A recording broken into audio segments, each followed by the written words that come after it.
In this video, I'll show you how to customize your ground rules for a SOLE session. I'm going to start by picking a question.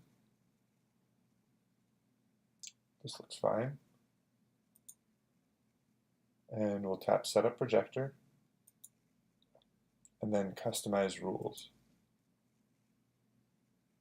From this screen, I can make changes to my rules. So, for example, if I wanted to say, always cite your sources, I could add that here. At any time, I can also tap Default Rules to return back to the default.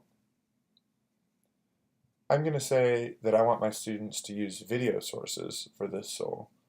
So I'll put in a note here that says, remember to use at least one video source and keep track of where you find your information.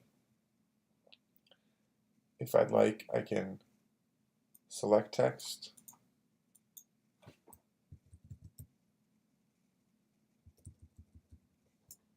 and make it bold as a reminder for students. I could also italicize or underline text as appropriate. I'll tap Done and connect projector. Now when my live screen connects, I'll see that I've got my question, my timer, and my custom ground rule for students about video sources.